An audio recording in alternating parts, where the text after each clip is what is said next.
La reprise des élections municipales et régionales dans 8 circonscriptions électorales s'est tenue le 16 décembre 2018. Il faut rappeler que le scrutin du 13 octobre avait été entaché d'irrégularités graves dans leur organisation qui ont entraîné des recours devant la Chambre administrative de la Cour suprême qui a fait droit à certaines requêtes et décidé de la reprise des élections dans 8 circonscriptions électorales.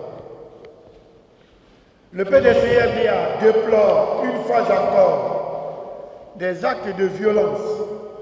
Le 15 décembre 2018 à Divo, dans le Lot-du-Bois, avec l'agression caractérisée du président national de la jeunesse rurale du PDCIRDA. D'ailleurs, le PDCIRDA a porté plainte pour que ces agresseurs soient punis par la loi. Le PDCIRDA condamne également l'attaque du siège du parti à Port-Boué et exige l'ouverture d'une enquête pour situer les responsabilités. Concernant spécifiquement le cas de Grand Bassam, j'ai marqué ma présence lors du meeting de soutien au candidat Ezalé, meeting au cours duquel j'ai invité la population à tourner le dos à l'achat de conscience, à la division des communautés vivant en parfaite harmonie. Il faut préciser qu'en Bassam, l'on enregistre les Nzima, le peuple abouré et les allochtones. Le message adressé aux populations a été bien reçu, malgré les tentatives de division. Je voudrais saluer à cet effet et féliciter chaleureusement les peuples de Bassam et précisément le peuple abouré qui est resté digne en refusant l'achat de conscience et les discours de division et de haine. Qu'il me soit permis de renouveler mes remerciements aux militants et sympathisants du PDCRDA de Bassam pour leur mobilisation exemplaire. En proclamant les résultats, la Commission électorale indépendante a indiqué un collège électoral de 35 474 inscrits. Suivez-moi bien, un collège électoral de 35 474 inscrits, alors que le décret du président de la République qui a convoqué le collège électoral précise un électorat de 42 051 inscrits. Donc les résultats que la CEI a proclamés hier, c'est sur la base de 35 474 inscrits, alors que le collège électoral convoqué par le président de la République est de 42 051 inscrits. De facto et de façon délibérée, la CEI a pris la décision d'exclure de la liste électorale 6 577 électeurs et de déclarer élu le candidat RADP avec seulement 900 voix de différence. Le nombre d'électeurs exclus par la commission électorale indépendante, 6 577, correspond curieusement à la population électorale des 3 lieux de vote où l'agressivité des partisans du camp adverse a conduit à la destruction des urnes et du matériel électoral. Il s'agit du collège moderne de Grand Bassam, avec 3028 inscrits pour 7 bureaux de vote. Le groupe scolaire Bassam 1 et 2 pour une population de 1770 inscrits avec 4 bureaux de vote. Le centre FDFP avec 1339 inscrits, soit 3 bureaux de vote et un bureau de vote à Petit Paris, ce qui fait un total de 15 bureaux de vote qui comptent 6 577 électeurs.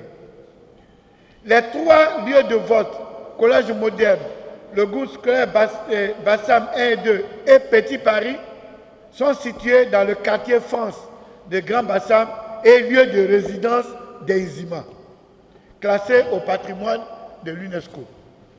On constate aussi que la CEI a choisi d'exclure le peuple Nzima du processus de désignation du maire de Grand-Bassam. Ces faits dénoncent une préméditation en vue de la spoliation des voix favorables au PDCI RDA. Curieusement, le candidat Ezalé est inscrit parmi les 6577 électeurs qui ont été exclus du vote.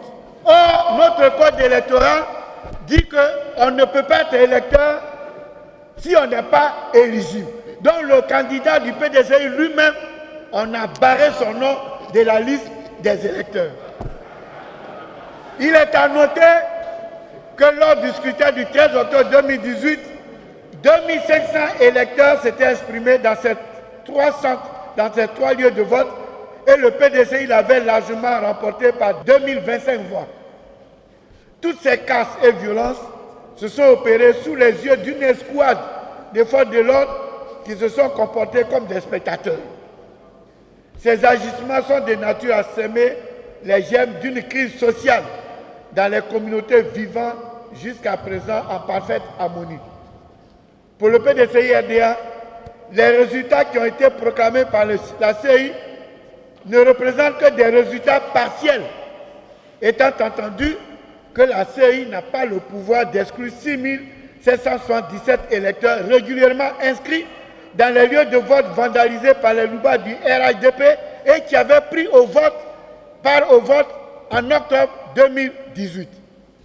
Donc le PDCI-RDA exige la reprise des élections dans ces trois lieux de vote et bureaux de vote où les casses ont été lieu parce que ces citoyens vivant dans ces zones ont droit à exprimer leur choix dans l'élection de leur maire. Au total, devant le déferlement d'une violence sans nom et la destruction massive des urnes, le PDCI-RDA tient à prendre à témoin l'opinion nationale et internationale sur le braquage éhonté des résultats à Grand-Bassam et les risques graves de troubles sociopolitiques que le non-respect de la volonté exprimée par le peuple dans les urnes fait courir à la Côte d'Ivoire. Le PDCI-RDA déplore le fait que la CEI et le gouvernement n'aient pas su protéger le scrutin dans cette circonscription électorale. Le PDCI-RDA tient pour seuls les responsables, la CEI et le gouvernement, de tous les débordements qu'engendrerait cette situation.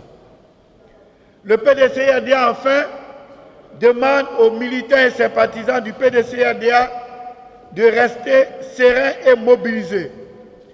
Et à l'écoute des résultats du recours que nous venons de porter devant la Chambre administrative de la Cour suprême par nos avocats, par la reprise des scrutins dans les zones où les gens ont été exclus. Pour finir, pour vous dire en français simple, que le président de la République, Alassane Ouattara, a pris un décret qui a convoqué les électeurs. Et dans le décret, il dit qu'à Bassam, il y a 42 051 électeurs. Après les élections, la CEI proclame les résultats en disant que c'est 32 000 qui étaient inscrits. Donc la CEI viole le décret du président de la République dont les élections doivent être reprises dans les coins que la CEI n'a pas pris en compte. Je vous remercie.